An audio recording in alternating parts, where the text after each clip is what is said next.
We read about the Porah Aduma. This is the most difficult of all the chukim in the Torah, of all the statutes. And even Shlomo Melech, who was Chacham Mikol Adam, the wisest man who ever lived.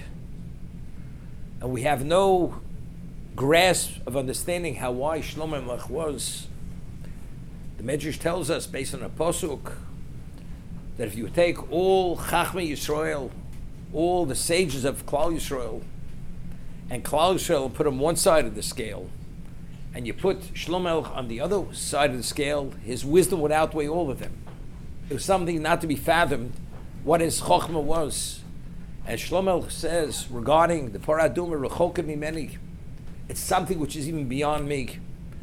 And therefore it's called the Zos Chukas HaTorah. This is the ultimate chukah of the Torah, which it's not possible to even begin understanding.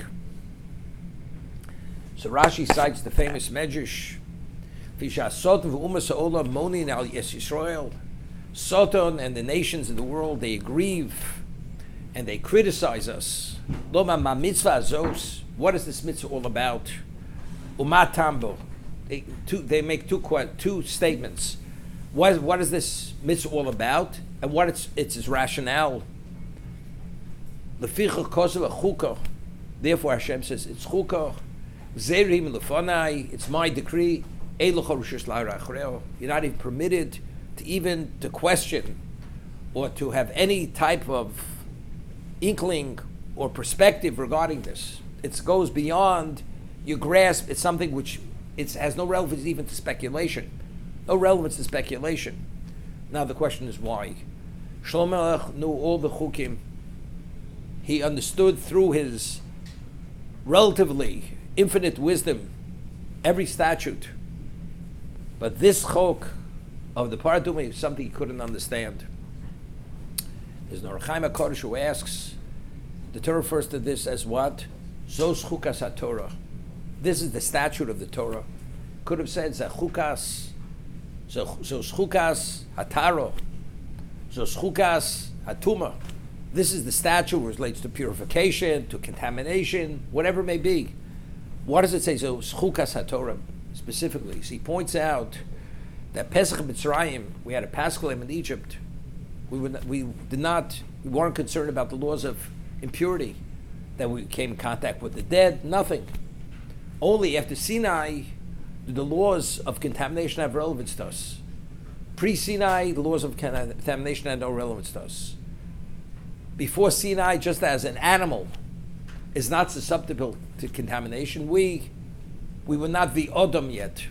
Only once we became the Adam with Kabbalas Torah, only then do we have relevance to contamination. The question is why. So he explains that the body itself is a receptacle for the neshama, and the basis for contamination are the nether forces which exist within existence. Every force which exists, positive or negative, has to be sustained by Kedusha, by HaKadosh Baruch Hu. Even though the body may be vacated from the neshama, there's a residue of Kedusha which is left in the body. And as a result of that, because the residue of the Kedusha is so intense, all these nether forces immediately attach themselves to the body to be able to somehow some nourishment from that Kedusha. And this generates such a level of contamination that it even contaminates even by oil. Even if you don't come in contact with the body, it contaminates. Because of the void, the vacuum of Kedusha, there's a greater intensity of what? Of impurity. But what determined that? That was determined by Zos Chukas HaTorah. When we received the Torah at Sinai, that's when we achieved that capacity of relatively infinite level of capacity regarding Kedusha. To be able to understand the Torah itself, the extent of Torah is infinite. It's Chochmas Hashem. So the contamination is a direct outgrowth of what? Of the extent of what Torah is. Shlomo Melech may have been Chacham Mikol Adam, but factually, everything's finite. Torah is infinite. And because the degree of contamination and how it contaminates, all its applications are a direct derivative of we accepting the Torah, since an outgrowth of the Torah, even Shlomo was not able to fathom them, and therefore he said, Rechoki mimeni, it's even beyond me. So the Umas Olam, the nations of the world, so therefore it's not even subject to speculation. Anything which is of infinite nature, there's nothing which is comparable to that. There's no frame of reference. Therefore, it's my decree, and you're not permitted even to question what it's about.